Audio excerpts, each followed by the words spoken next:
monsieur, bonsoir, bienvenue dans ce journal. Voici ce qui domine l'actualité. Le président de la République, Alassane Ouattara, a pris part ce mercredi en visioconférence au sommet sur la démocratie organisé par les États-Unis. Cette rencontre de haut niveau vise à démontrer le rôle central des institutions démocratiques pour la prospérité et la préservation de la liberté. Le chef de l'État fait cas des avancées réalisées dans le pays. La Côte d'Ivoire participe au forum Boao pour l'Asie qui tient sa conférence annuelle dans le sud de la Chine.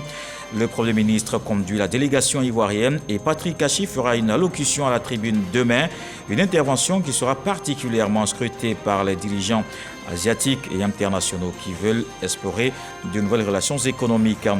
290 milliards de francs CFA, c'est le montant de la dette reversée aux entrepreneurs dans le domaine de la route. Le ministre de l'Équipement et de l'Entretien routier était en visite de travail à l'Agéroute et au Fer. Amédée Kouakou a félicité les agents, mais dit attendre des dirigeants davantage de rigueur dans la gestion des travaux.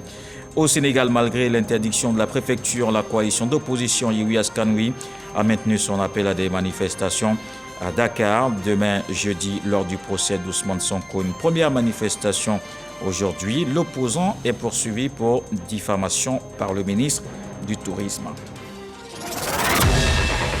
Le président de la République a pris part ce mercredi en visioconférence au sommet sur la démocratie. C'est la deuxième édition de cette rencontre de haut niveau organisée par les États-Unis.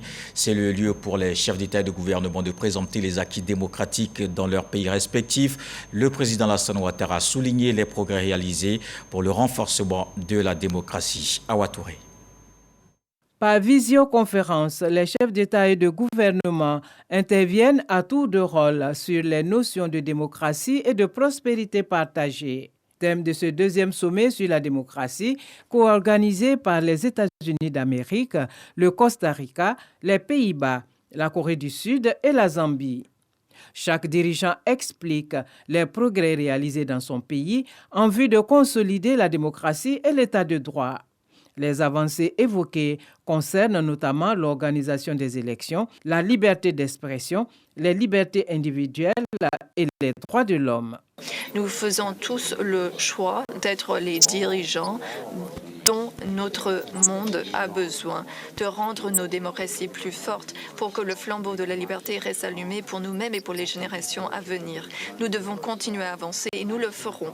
Nous maintiendrons ce forum en tant que moteur de progrès et en tant que point d'ancrage pour notre engagement mutuel. Au rang des chefs d'État intervenants, le président de la République de Côte d'Ivoire, Alassane Ouattara. Il a présenté l'état de la démocratie en Côte d'Ivoire depuis la fin de la crise post-électorale jusqu'à ce jour. Le chef de l'État n'a pas manqué de souligner les efforts accomplis par son pays ces dernières années dans le cadre du renforcement de la démocratie et de la promotion du genre. Mon engagement personnel et celui de mon pays en faveur de la démocratie, des droits de l'homme et de l'état de droit sont sans équivoque et se manifestent par nos prises de position sans ambiguïté dans les instances internationales et lors des votes aux Nations Unies notamment. Elles se traduisent également en Côte d'Ivoire par d'importantes réformes, comme l'attestent nos progrès en matière de contrôle de la corruption, des droits politiques et des opportunités d'emploi dans le cadre du programme Millennium Challenge Corporation, le MCC, et à cet égard, la Côte d'Ivoire œuvre à promouvoir la liberté et l'indépendance de la presse et des médias. Plusieurs textes de loi ont aussi été adoptés pour protéger les journalistes dans l'exercice de leurs fonctions. En matière de lutte contre la corruption, la Côte d'Ivoire a institué un ministère en charge de la promotion de la bonne gouvernance et de la lutte contre la corruption qui nous a permis d'améliorer nos indicateurs en matière de promotion de la bonne gouvernance, notamment ceux du MCC et de Transparency International. En matière de renforcement de la démocratie et de la promotion du genre, la Côte d'Ivoire a réalisé sous mon leadership la première élection législative inclusive depuis plus de 20 ans, qui a abouti à la mise en place d'une Assemblée nationale où tous les partis politiques significatifs sont représentés. Par ailleurs, une loi a été prise pour favoriser la représentation des femmes dans les assemblées élues à 30% au moins. C'est en 2021 que s'est tenue la première édition du sommet sur la démocratie. Les pays participants avaient alors pris près de 750 engagements visant à renforcer et à sauvegarder la démocratie au niveau national et à l'étranger. Ces engagements portaient sur des sujets tels que la technologie, la liberté des médias, la lutte contre la désinformation, l'engagement des jeunes et la transparence, l'intégrité financière ainsi que l'égalité entre les genres. Une rencontre à suivre cette fois dans le sud de la Chine, en marge du forum Boao pour l'Afrique. Pour l'Asie, le Premier ministre Patrick Achi a été reçu ce mercredi par son homologue chinois. Une rencontre qui a permis aux deux personnalités d'évoquer des questions de coopération bilatérale et multilatérale, notamment les perspectives d'investissement en Côte d'Ivoire et le renforcement des liens entre les deux pays. Rappelons que le chef du gouvernement conduit la délégation ivoirienne à Boao, ville de la province de Hainan, à ce forum. Le Premier ministre qui fera demain une allocution à la tribune de ce forum, une intervention particulièrement attendue par les dirigeants asiatiques et internationaux. C'est une lucarne pour explorer de nouvelles relations économiques, ce qui est du reste l'un des principes fondateurs de ce qu'il est convenu d'appeler aujourd'hui le Davos asiatique. Jean-Luc Bangbo Ikere Adama, nos envoyés spéciaux.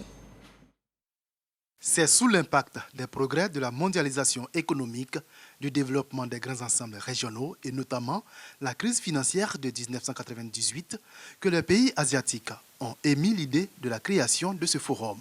Un forum similaire au Forum économique mondial qui fonde sa réunion annuelle à Davos en Suisse. Le Forum asiatique, lui, organise ses conférences à Boao, dans la province de Hainan en Chine, et ce depuis 2001.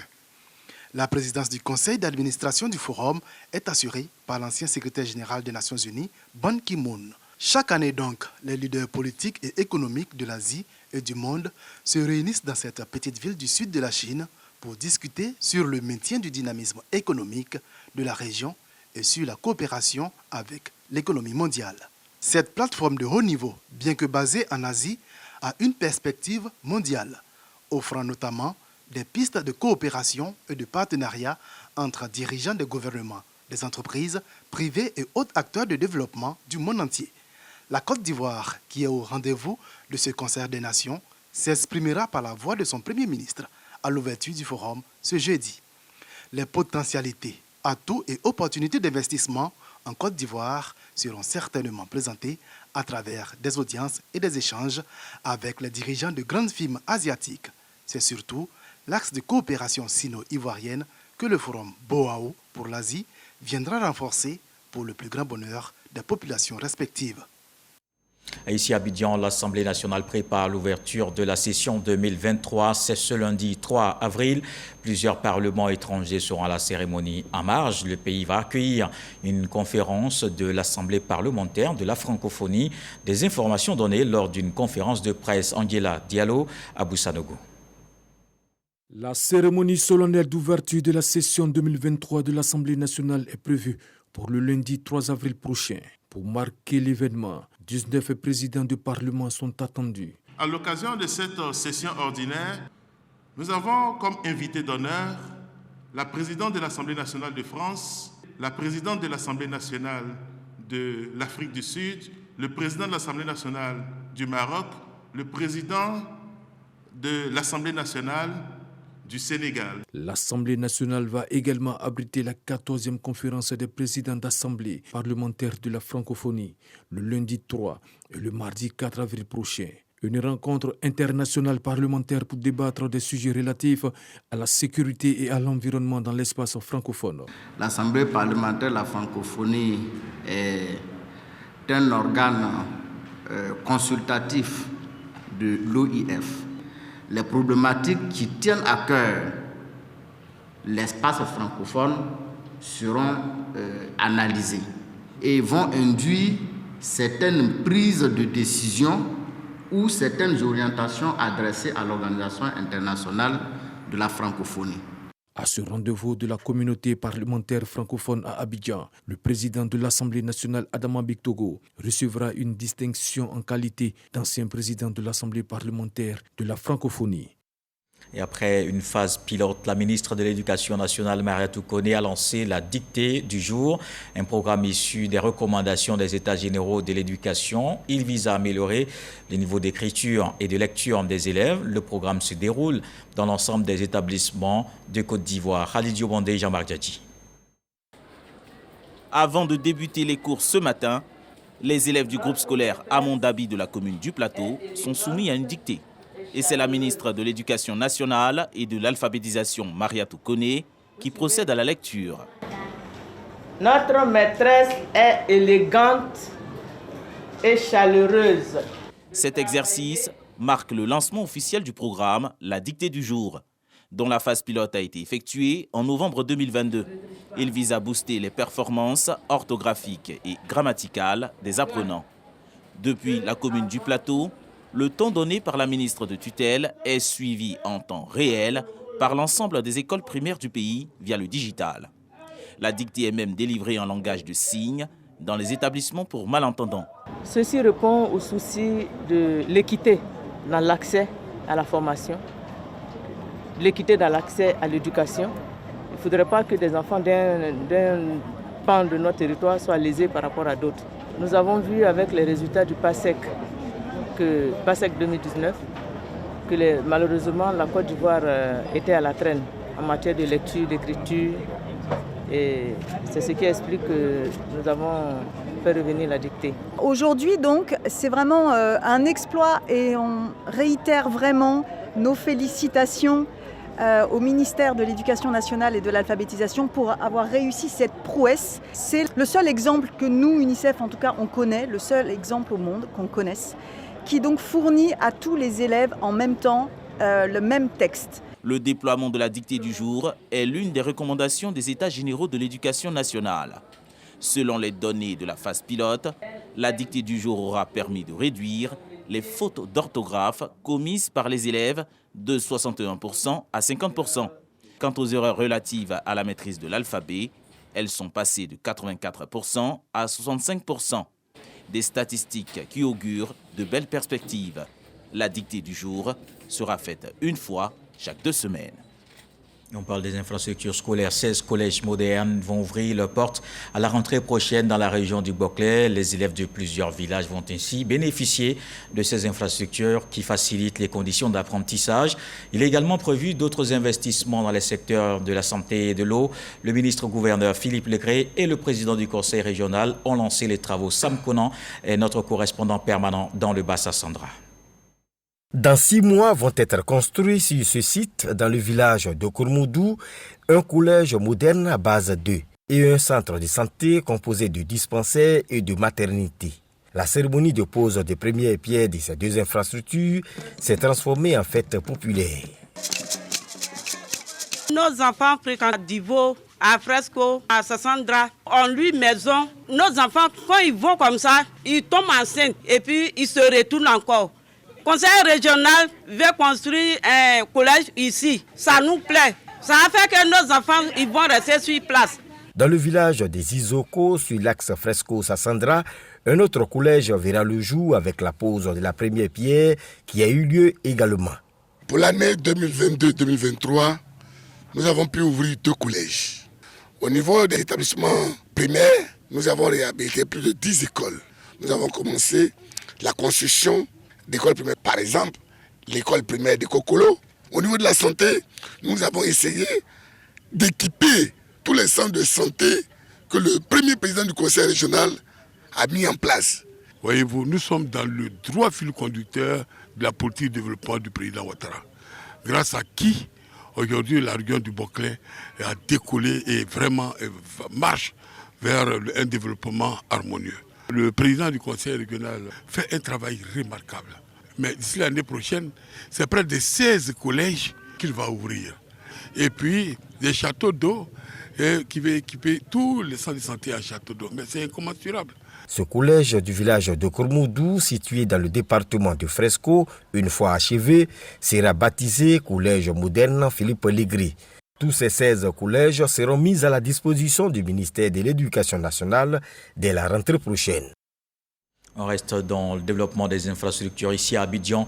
Le ministre de l'Équipement et de l'Entretien routier était en visite de travail à l'Agiroute et au Fer. Amélie Kouakou a annoncé l'apurement total des 290 milliards de dettes dues aux entrepreneurs. Il exige des dirigeants davantage de rigueur dans la gestion des travaux. Le reportage de Lanciné Bakayoko. Première étape de cette visite de travail, l'agence de gestion des routes Agiroute. Ici, la question des dettes dues aux entreprises qui ont réalisé des travaux routiers au bénéfice de l'État a pendant longtemps provoqué un froid avec ses adjudicataires des marchés. Mais grâce à la détermination du gouvernement, tous les comptes sont désormais soldés. À fin 2022, il y avait une dette dans le secteur d'à peu près 290 milliards qu'on devait aux entreprises. Et grâce au président de la République, les 290 milliards ont été entièrement payés aux entreprises.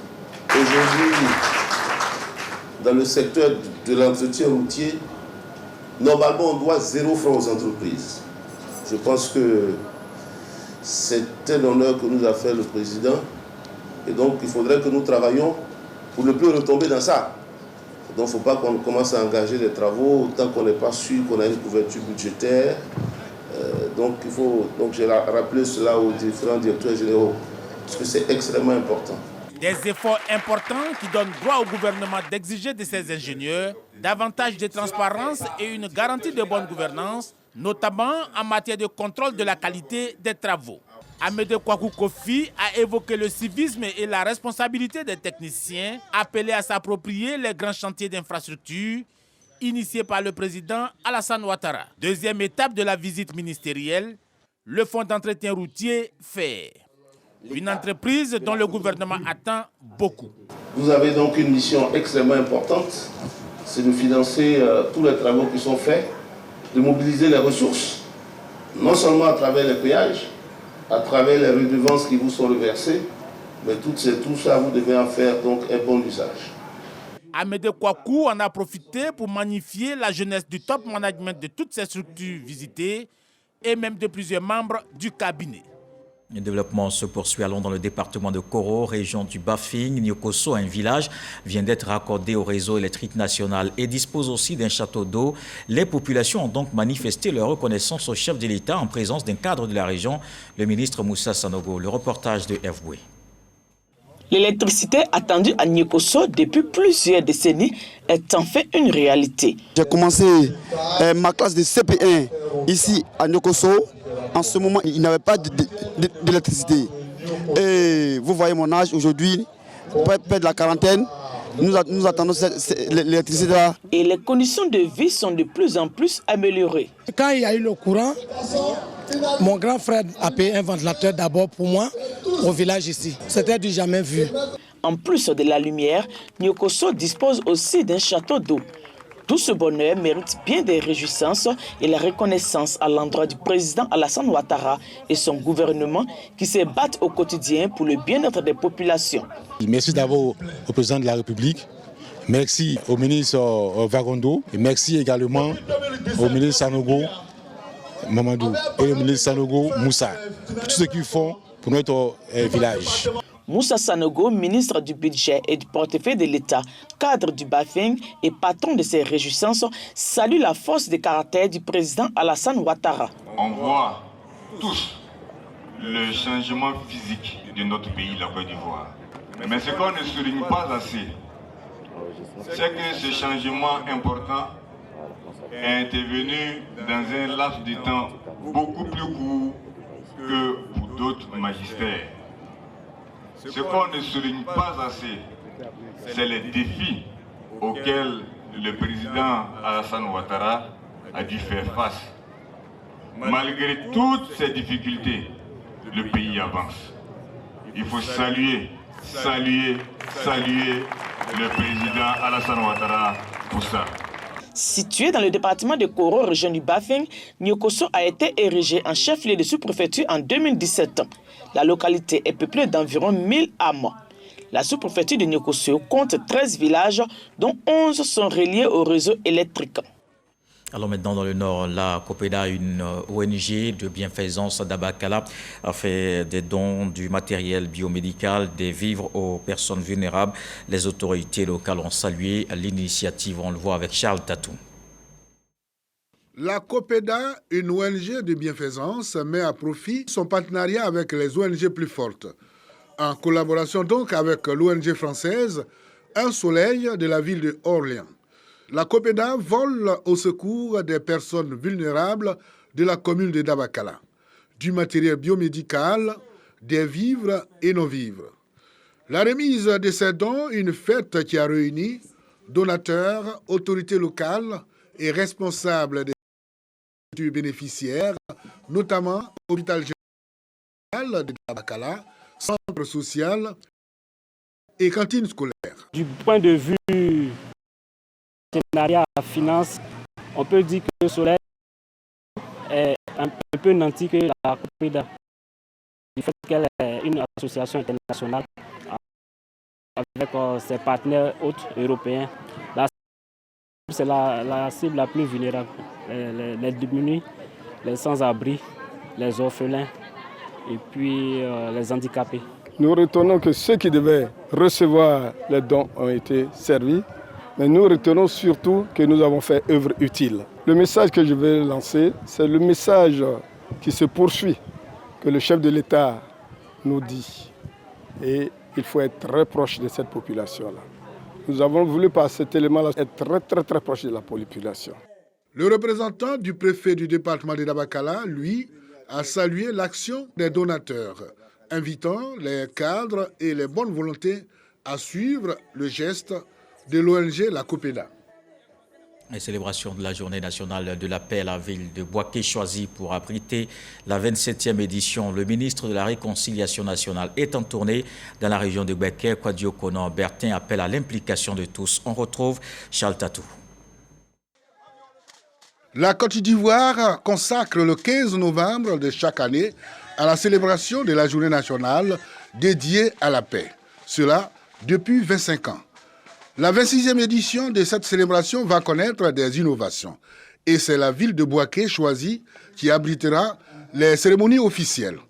Pour l'implication de toutes les forces vives et le succès de cette célébration, le ministre de la Réconciliation nationale en campagne d'information et de sensibilisation dans la région de Bouaké.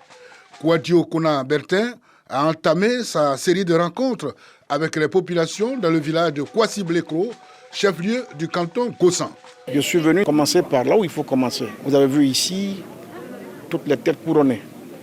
D'abord de Bouaké, pour leur soumettre le projet et attendre de leurs réflexions et leurs propositions.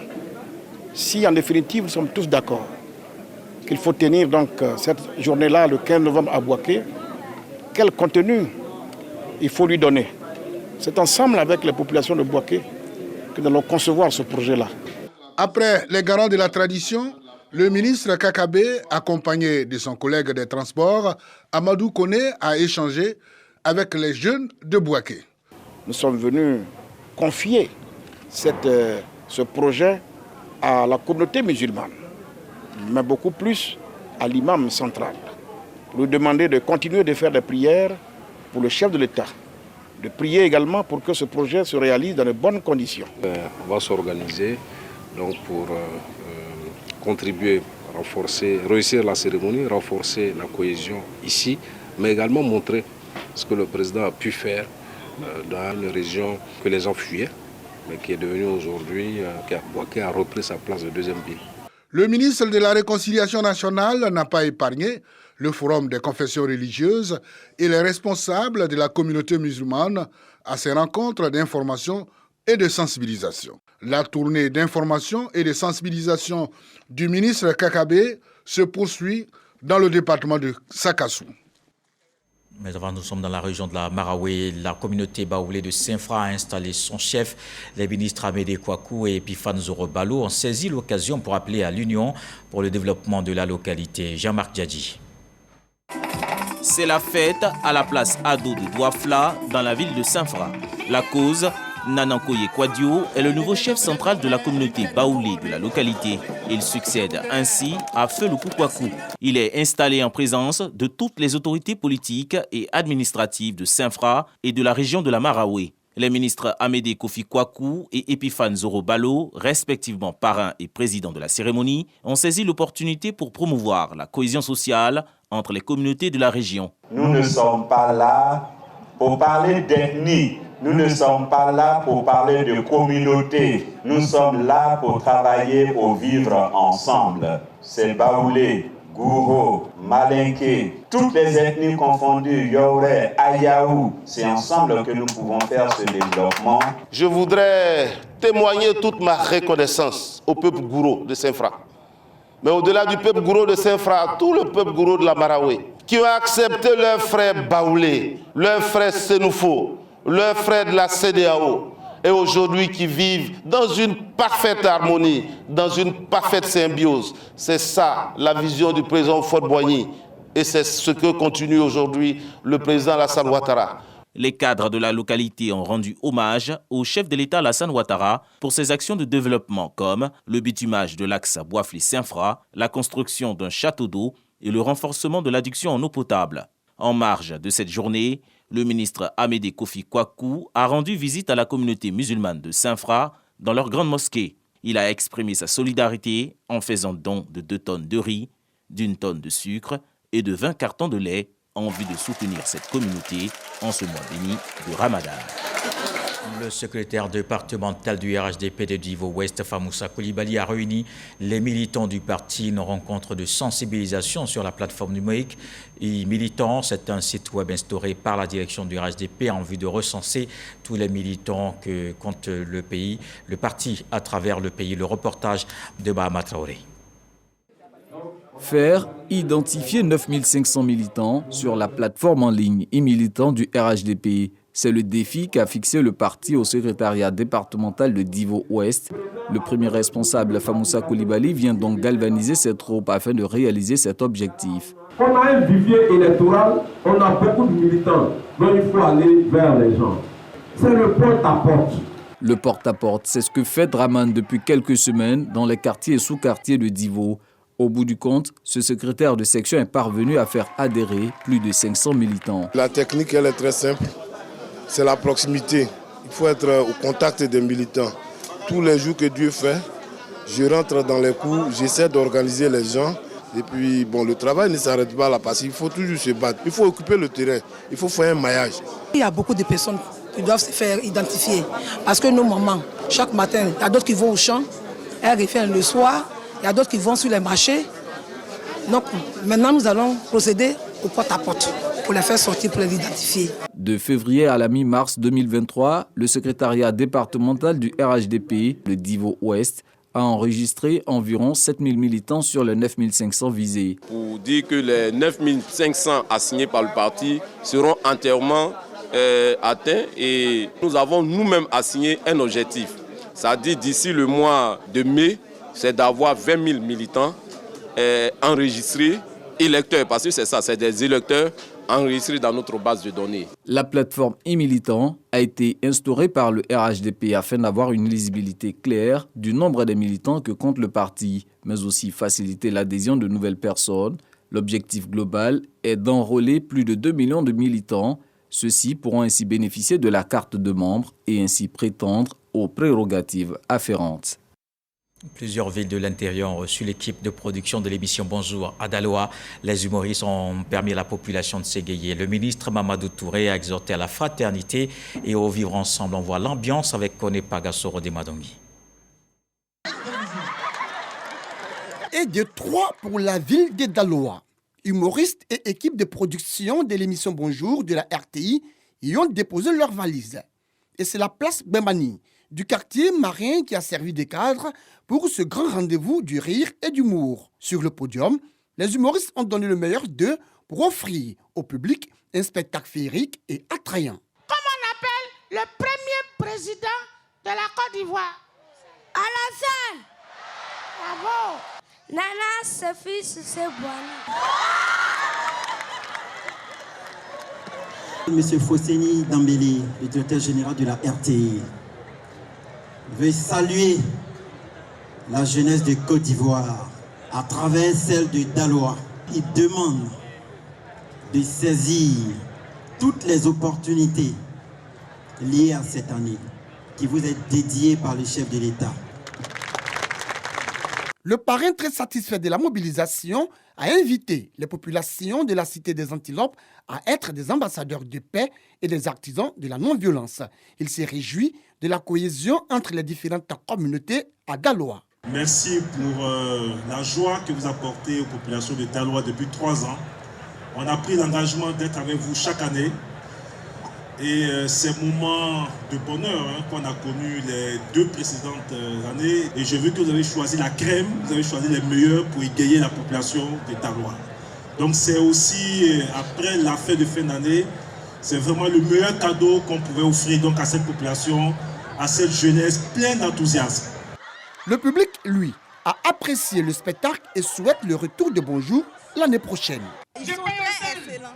Si tu es d'accord, et je les donne des points pour ça. Le spectacle se déroule bien. J'ai oublié les soucis. Je suis heureuse. Merci à la RTI de nous avoir permis de nous divertir pendant ce beau moment en nous faisant parvenir le Bonjour 2023. En tout cas, merci au ministre. Ce soir, nous tenons à dire grand merci au ministre de la Jeunesse, Mamadou Touré, pour l'occasion qu'il donne à toute la population de Daloa de vivre vraiment ces instants-là. Le message des populations reçu 5 sur 5 par le ministre Mamadou Touré qui les assure de la présence de Bonjour en 2024 à Daloa. Dans le reste de l'actualité au Sénégal, malgré l'interdiction de la préfecture, la coalition d'opposition Yewwi Askan Wi a maintenu son appel à des manifestations à Dakar demain jeudi lors du procès d'Ousmane Sonko. Ce mercredi, quelques manifestants dans la rue. Un dispositif de sécurité est mis en place. L'opposant est poursuivi pour diffamation par le ministre du Tourisme. Sa précédente convocation le 16 mars avait provoqué des heurts dans la capitale. Dans un contexte de vive tension, la justice a dénoncé ce mardi l'existence d'un groupe visant l'insurrection. L'Assemblée générale des Nations unies a adopté ce mercredi par consensus une résolution. Elle demande l'avis de la Cour internationale de justice sur les obligations des États en matière de lutte contre le réchauffement climatique. Ensemble, vous écrivez l'histoire, a déclaré le secrétaire général de l'organisation. Antonio Guterres, à la tribune, a estimé que même non contraignant, le futur avis de l'organe judiciaire de l'ONU pourrait aider les dirigeants de la planète à prendre les mesures climatiques plus courageuses et plus fortes. Voilà qui m'interme à ce journal. Merci de l'avoir suivi. Retour de l'actualité 23h avec Abdoulaye Koné. Ce soir, le sage vous apprend que le beurre de karité ne peut être intéressé par une rencontre avec le soleil. Dieu le voulant, on se retrouve demain.